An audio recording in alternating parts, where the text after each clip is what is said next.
front row, Charpentier, Fujiwara, Foray and Curtin. Can Kevin Curtin on the outside of the front row make the sort of start that he needs to get right in amongst the Hondas? And the answer is initially he got a good drive off the grid. Bike number 11, 23 lap race ahead. Fabrizio's made a terrific start on the mega bike. He almost cuts right underneath into the lead, but has to settle in the end, only just for second place. And I think Charpentier has made the whole shot, he has, but what about Michel Fabrizio, the 20-year-old Italian, rocketed through from the second row of the grid.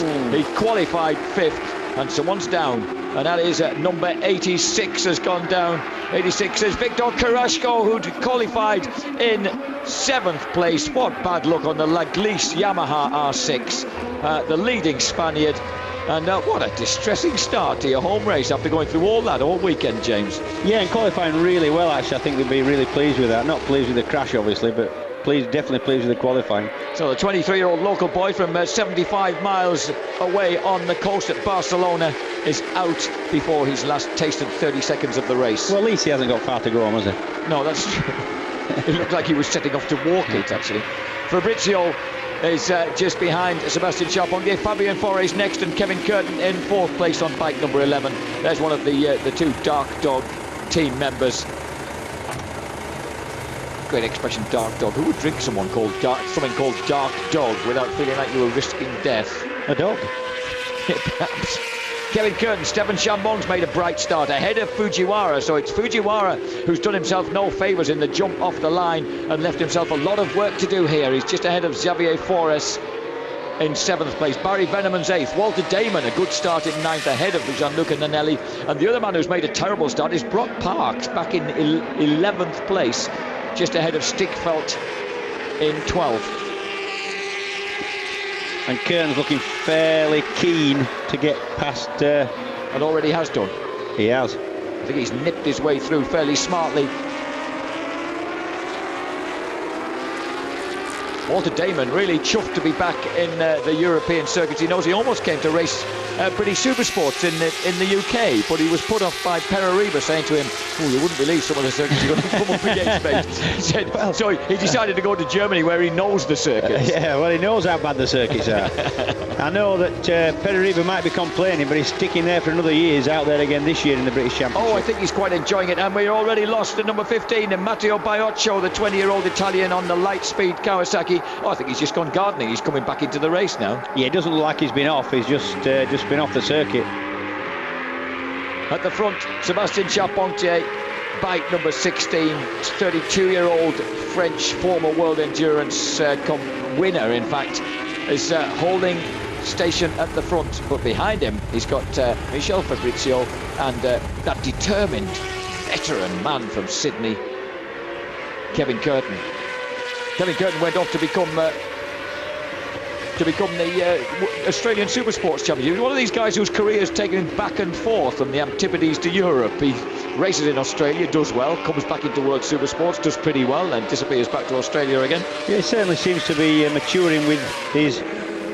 Mature is the word. Yeah, I'm trying to think of a polite way of saying it. 38 years, he's about the same age as you, Jay. Yeah, he is exactly the same age, yeah. But he looks older. Yeah. I always like to think. Okay.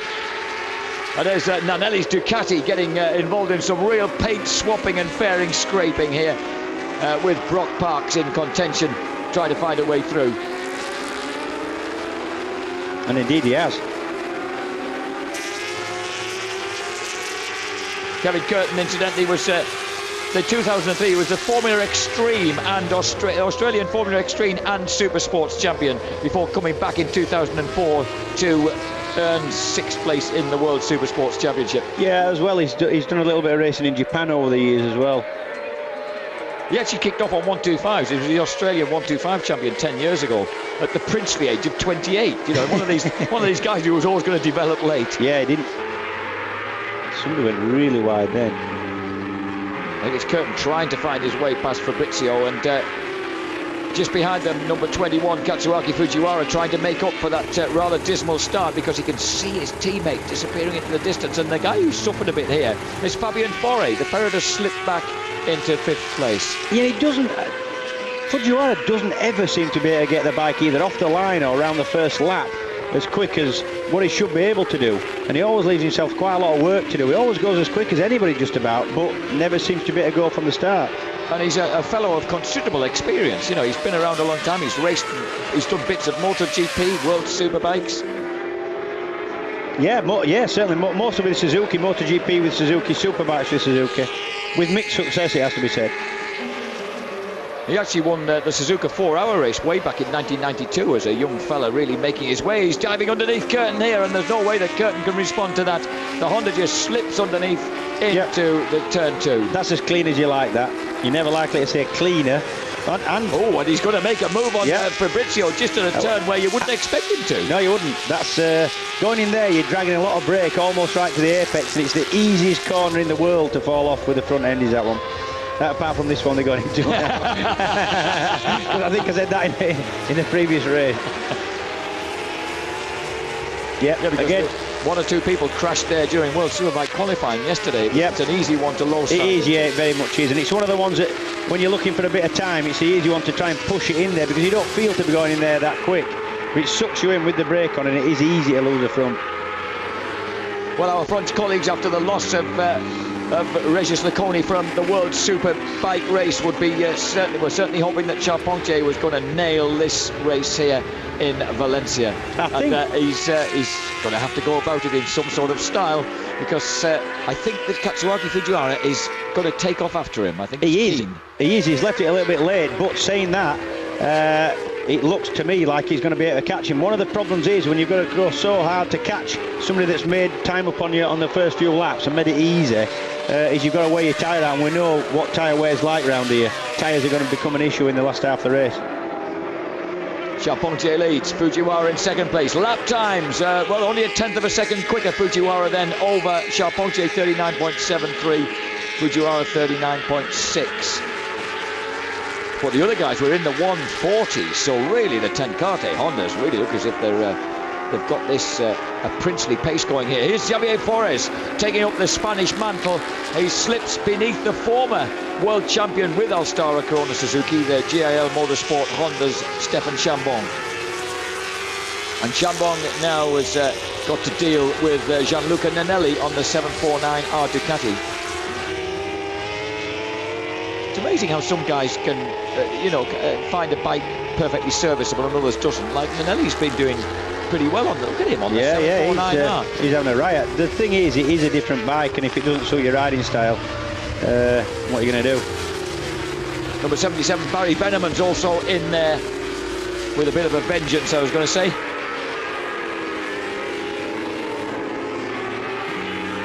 But at number 12, Xavier Forés, who is the one-man... I thought someone was on fire for a moment there. That was Venneman's Suzuki Nederland, lifting him out of the seat as well. So number 77, Barry Benneman, the 28-year-old from Zwolle. On the... And that was Nanelli attempting a round the outside manoeuvre on the next to the last turn, which remains to be seen whether he pulled that one off or not, Jack. Well, as they go howling past us now, we'll get a chance to see. And the answer is no, not quite. Depends who he's trying to get around the outside. Oh, he's got up the inside of the no, and it was Chambon, and he's got up the inside going into turn 1. And behind them, Brock Parks is still locked in there with Walter Damon and Johan Stigveld of Sticky Motorsport. What a great way to name your team. You could have had a sort of witty motorsports team, couldn't you, really? I could. Charpentier leads, Fujiwara 1.6 seconds behind as they cross the line at the end of the previous lap. But interestingly, Fujiwara lapped that about 4/10 quicker just over that lap.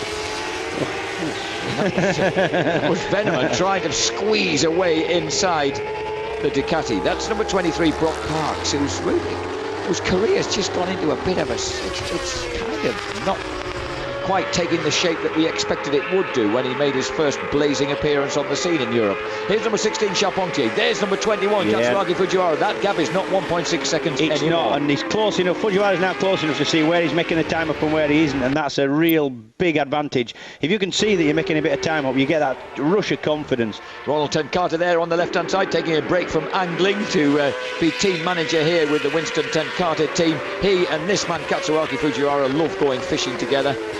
And Katsuaki's actually, he bought a fishing rod for his lovely two-year-old son, but the kid didn't quite understand what his phone, started hitting people over the head with it. Yeah, well, cats always seem to like fish, don't they?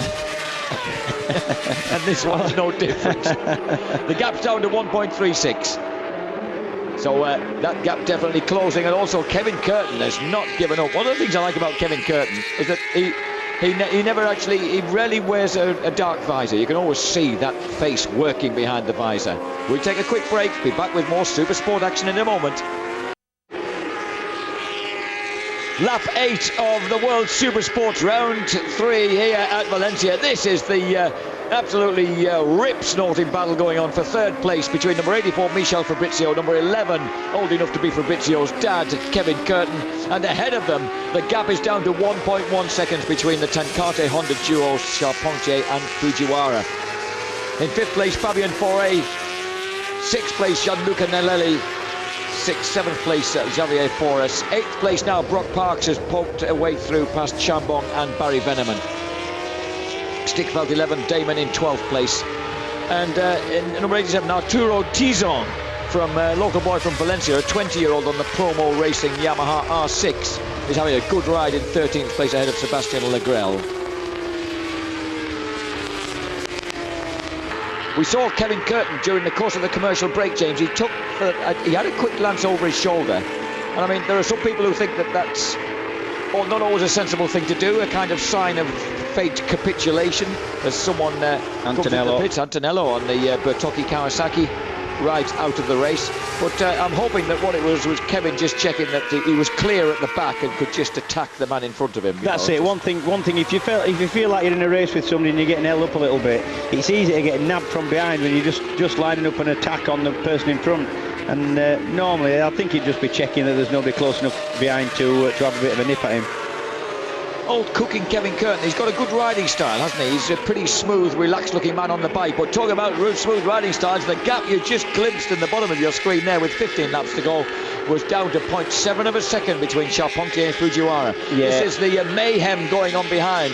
Lalelli leads the way from number 23, Brock Parks, the 23-year-old, originally from Hunter Valley, now riding for Yamaha Motor Germany. This is his 24th race in World Superbike. Incidentally, in World Supersport, I forgot to mention that Stalker had a great ride in the first race at Valencia in his 99th World Superbike outing. Oh. That's number 12, Xavier Forres on the Alstara Corona Suzuki that this man used to campaign, of course. Number 21, Fujiwara. And Fujiwara, well, slow but sure. Slowly clawing back that advantage. And behind Forres, you can see Stefan Chambon desperately trying to hold on as he comes to grips with the GIL Motorsport Honda after years and years on Alstara Corona Suzuki. And one of the Dark Dog riders has gone down. And I think that's 127, Robin Harms on the Stiggy Motorsports Honda. The Dane has dropped it. No harm done. He was outside the top 18. No harm done, no, there.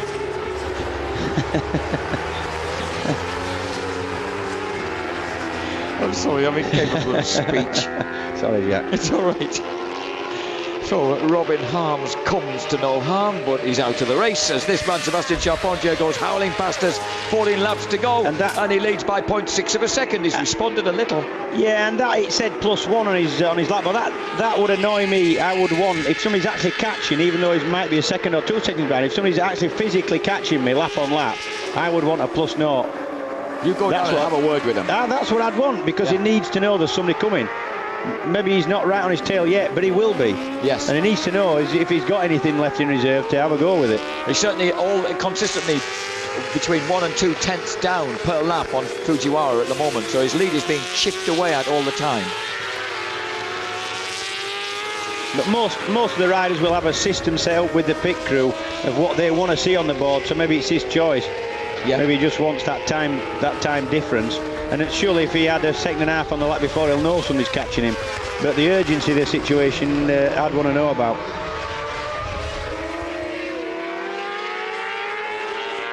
It might be a surfing technique. We know how much he enjoys his surfboarding and stuff. Sebastian, his best mates are surfers. That's the way they get their information. No help to him now.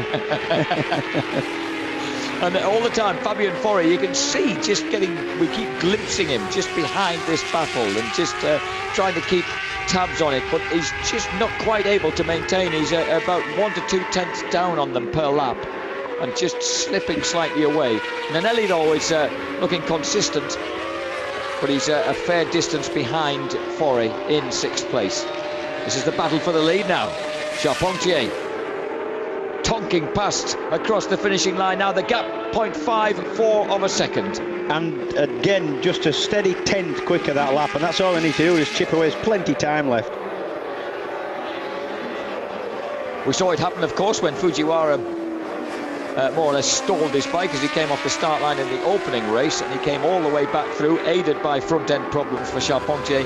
He stormed through and took a race win. Yeah, Charpentier's front tyre at the end, he said the bike was almost unrideable. It was impossible to go into the corners, lean it in the corners. He had real problems. I thought for a moment that was you on the right looking at the screen, James. I had to double take at the man sitting beside me. Yeah, there's two of us. the leader, Sebastian Charpentier. Second place man, Katsuaki Fujiwara. Now what makes this really meaningful is that neither of these guys have been world champion before, and both of them know that this is probably their hottest possible year for becoming world champion. Yeah. Which was the year you should have done it? I led it midway through 2000, and then bad luck, bad management. Call it what you want. I made a few mistakes. Well, that was one heck of a year, because there were still 4 guys in with a chance of the championship when they reached the last round at Brands Hatch. Yeah, that's right. Yeah, that was actually the year of the closest ever finish in any race ever. The 3 of us went across him within 3 thousandths of a second of each other. Wonderful. That was a good one. It was a good one. Yeah.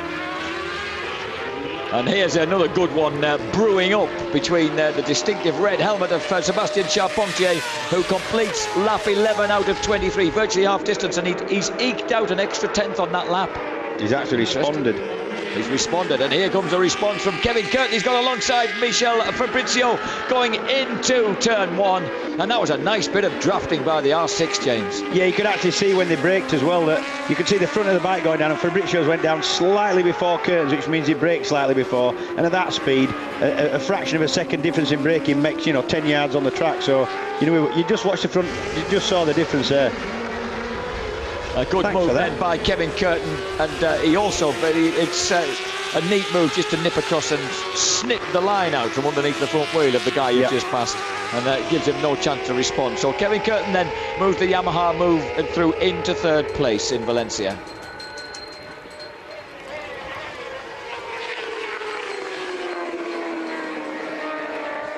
The battle on here between the Tenkate Hondas. And at the moment, the ever-smiling, sign-burned Frenchman Sebastian Charpentier still has the advantage over the equally smiley Katsuaki Fujiwara. But Fujigas really is coming on him all the time. This is getting really tight. And that looked like just a little bit of anxiety in the body language of Charpentier there. He was really a little wide coming out of that turn, James. He really had to heave it back across. He did. The problem that is you want to get around that particular turn quick, but you've got to get into the next left-hander. You've got to have a good line into that next corner, and it's so easy to be a bit aggressive and a little bit early with the throttle, and it pushes you right out wide to the left, and that makes the line into the left really difficult. And both of them popping up out of the from behind the screens at identical moments there as they drop into the first turn. The official chime, 0.178 of a second, splitting them as they went across the finishing line. But interestingly, Fujiwara's pulled just almost 4 tenths of a second back on that lap. So he seemed, although we thought that Charpentier had responded, it seems like he can't do much about Fujiwara catching him every single lap. Sebastian Charpentier, it was 7 years ago he'd won his first World Supersports race, and it was a phenomenal ride. It was of James Whittam proportions. It was 27th place to race win in soaking wet conditions at the Nürburgring.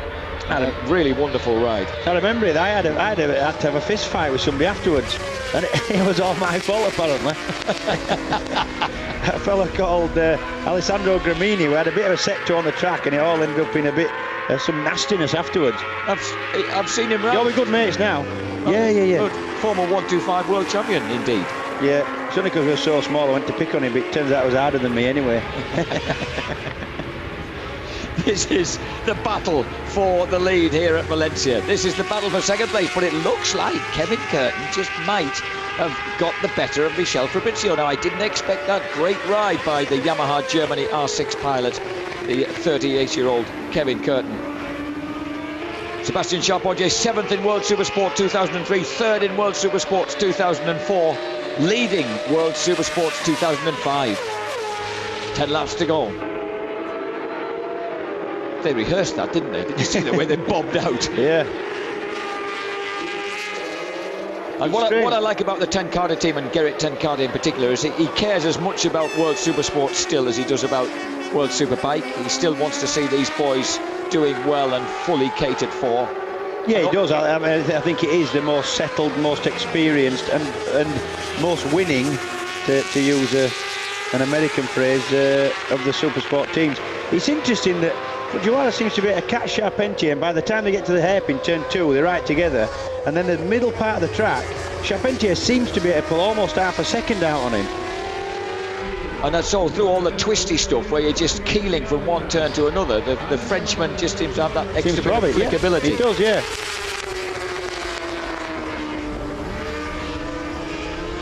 Back through the bottom turn again, and again that's that little advantage in the gap as they go howling past us now.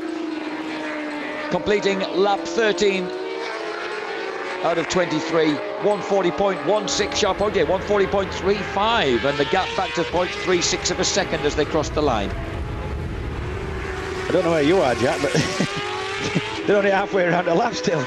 Sorry, yeah. I think I was bamboozled by my screen. You got all confused. I did, didn't I? Now they're coming around to finish the lap. Down to the you see, these line. are blue ones just coming past your window now. Yes. These are the ones you want to be watching.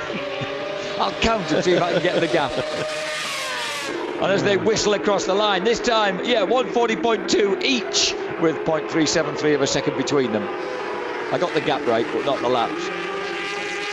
Kevin Curtin 9.7 seconds behind the leader, but he has a 7/10 of a second advantage over Michel Fabrizio on the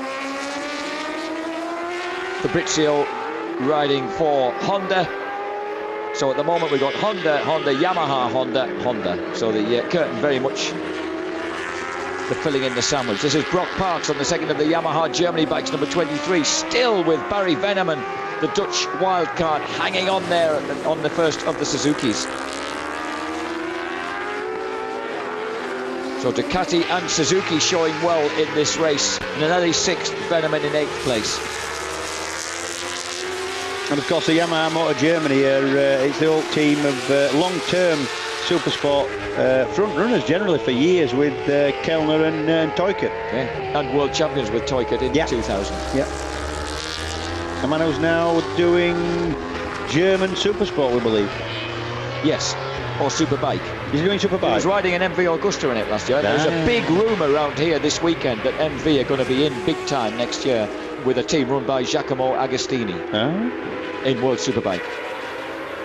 Discuss. There's a link that goes back a long way. Isn't it just fantastic? Dipping down into the final turn again. And the super consistent Tenkate Hondas of Charpentier and Fujiwara. As they howl past, that gap remains absolutely identical. 2 identical lap times, an identical gap of 0.349 of a second as they whipped across the line. And this is a section that Fujiwara seems particularly quick. He runs it into the hairpin, and there's no gap whatsoever. They're absolutely together, but you'll see the next 4 or 5 corners, as you say, the ones that are linked together, Charpentier just seems to be able to get through a little bit quicker.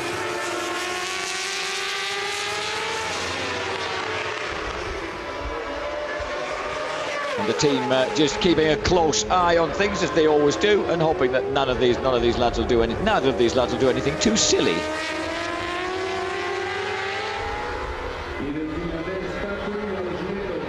Charpentier going through this middle section of this superb course. They're down the back straight up to 140 plus, and then keeling through the left-hander. And a further left, and then into the long right, where they've got to, you've got a double apex it, come right back on yourself, and then there's quite a considerable downhill here, and then you're swooping downhill and then into this awkward uphill section where you've got to flick to the left and then to the right, and then come over the crest of the hill and drop sharp down into, and this time they're pretty much nailed together as they drop the hill into the final turn, but someone's gone down. Number 18. And it's a number 18. I think. No, it's not number 18. We haven't got another 18 in the race. I can't see who it is, but he looks a little despairing, as if that's about the end of his race. It don't matter when he's off home now. It don't matter who it was. And into the first turn. Here comes Katsuaki Fujiwara having a look around the outside as they go down towards turn 1, which is the only turn on the Valencia circuit with a name. It's actually called Duans. And you've got to watch out that corner there if you get pushed wide. There's that many incidents and that much dirt and rubber out wide. If you do get pushed wide, it is so easy to lose grip. It's really slippy out wide at that corner. Now that looked like the first sign that Fujigas is actually determined to have a bit of a go before the end of this race. He's got 6.5 laps to do it in. Number 87, Arturo Tizon, the local boy in the promo racing R6, still there, riding a solid race in 13th place behind Walter Damon in 12th. And then the battle for points, Sebastian Lagrelle and the team Claffey Honda of number 25, Tetu Lasleto, who's a 21-year-old Finn. They're absolutely locked together for those last points. Just as these two are for the leading points. It's the difference between 25 points and 20. It can make a difference in the championship right now and at the end of the season. And it'd be interesting to see, they're almost doing the same lap times. It's quite obvious that Fujiwara isn't capable of going much quicker than he's going now. And he would have got past if it was easy and tried to pull away. So it'd be interesting to see if he keeps his powder dry and passes, or attempts a pass on the last couple of laps, or whether he's going to just go for it as soon as he catches him. Howling back passes along the start and finish straight once again with 6 laps left to go. Charpentier, who's led from the off. Katsuaki Fujiwara had to come through for about 7th place after a lacklustre getaway. But once again, he's right there with him, looking to go underneath, but just not close enough as they go through turn 2. And the crowd there applauding the Warriors as they go past them. It's a beautiful setting, this amphitheatre here at Valencia. Through the first of the right-handers and the second. And then a short burst uphill, so that they're at the top of the back of the circuit as they go peeling off to the left. And you've got a short straight with a left kink in it. That's what you'd call a back straight, although it isn't a straight. And it's fast. And it's fast, and then so quick into that. There's a horseshoe left, as you say. The only one corner got a name here. This is probably about turn 7 or 8 or something. And then this is what they call a complex, and this is where everybody's falling off here. You flick left and right, and then you've got to shut the throttle and brake, but you have to lean over, otherwise you run off the track, and it's so difficult to balance where you shut off and where you brake and how far you lean over. Easy to make a mistake there.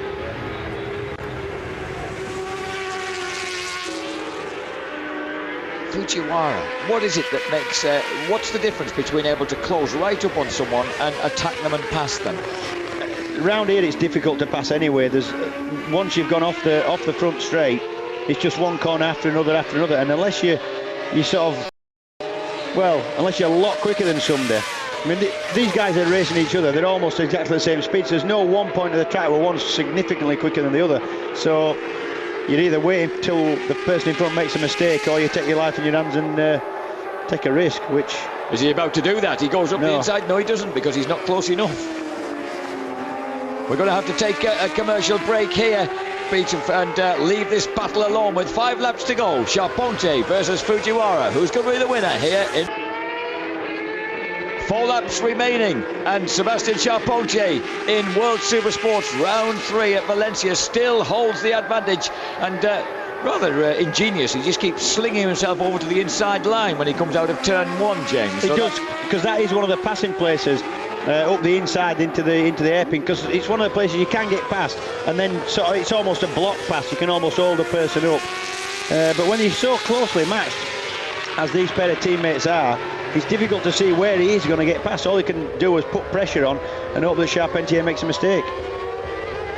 At the moment, Charpentier,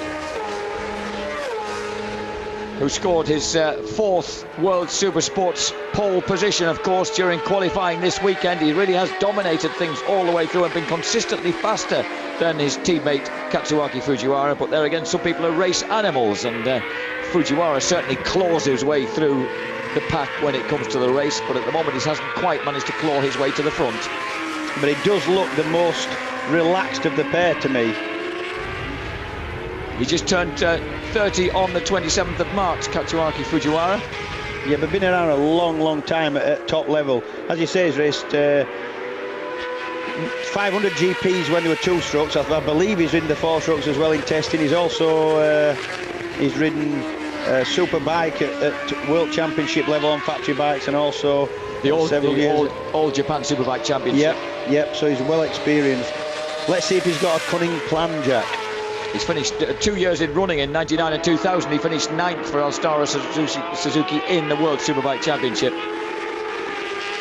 and also he's been a top 3 man in the All Japan 250cc Championship way back in the mid-90s. So number 21, Katsuaki Fujiwara, been around a huge length of time, but so too is the experienced Frenchman. He won his first ever. Oh, and he just miscalculated the apex then, Charpentier. He actually got a little bit of a slide going in as he shut the throttle. He lost the back end, and that's what made him have to sit up mid-corner. In fact, if you're at Brands Hatch in 1997, you witnessed his first win at a European Supersports round at one of his absolutely favourite circuits. That's Charpentier, the man who leads this race. Is he going to lead it at the end of the race? We're coming up to the conclusion of the 21st out of 23 laps.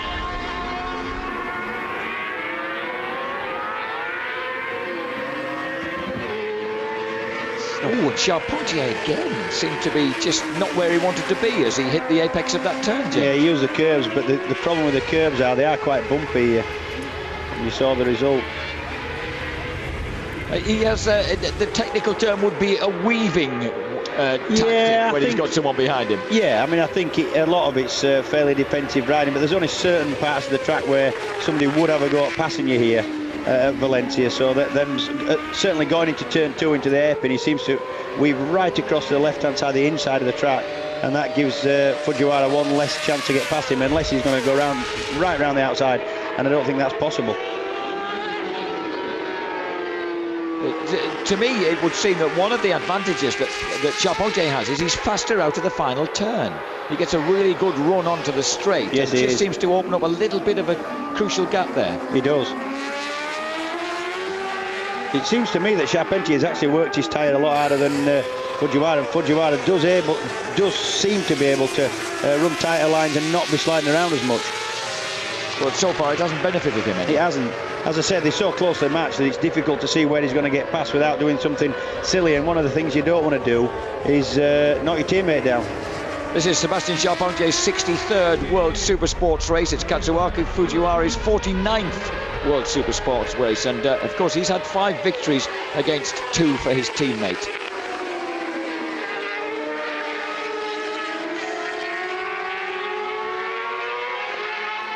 This is a section where Charpentier was all over the track last time, and again he's using a load of curb.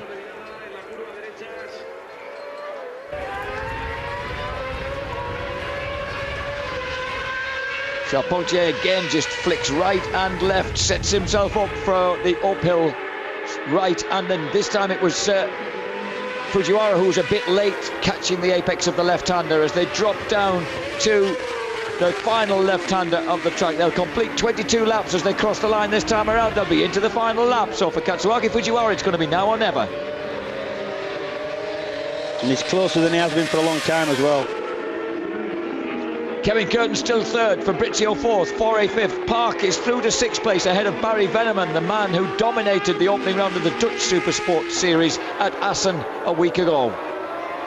And Fujiwara again looks at it. The thing is that the cat's so far. Sebastian Charpentier went wide through that first turn, and they hit one another. Charpentier held onto his line and would not give way, and it was almost Fujiwara who came off worse. I tell you what, that was close. Neither of them wanted to give up there. And what actually happened? Wow. Yeah, you want to know what happened there, Jack? The front brake lever on the handlebar of the right-hand side handlebar of Fujiwara's bike caught the backside of Charpentier, and that's what locked the front wheel up. And he's actually to fiddle with it then. Yeah, it might even have broken. Wow. So that surely has been the deciding moment, rather as Chris Vermeulen versus Norik Abe was in World Superbikes right on the same turn. This man Charpentier determinedly holding his line, James. He may have had a problem dipping into the turn or right in the turn, but he wasn't going to give up on the line. He wasn't going to give up. He wasn't. He went in a little bit too quick, left a little bit of room for Fujiwara mid-corner. Fujiwara stuffed it up the inside, but Charpentier just kept it going round the outside, and that obviously had the quicker line out the corner. So Charpentier looks like a rather, momentarily bruising contest. He's going to win it. I tell you what, we're not going around their place for tea. So headed for the finishing line, the World Championship leader takes another victory here at Valencia, his second of the series, ahead of Katsuaki Fujiwara in second place. You can safely assume that was Charpentier's pit crew. A bitterly disappointed Katsuaki Fujiwara there. Body language says it all on the left-hand side as Kevin Curtin comes peeling through the final turn to take third place for Yamaha Journey after another thoroughly respectable drive. But Charpentier enjoying the attention of the marshals after a really excellent ride from the front, in which it began to look at one stage as if he might fall. And it's time to melt a bit of rubber.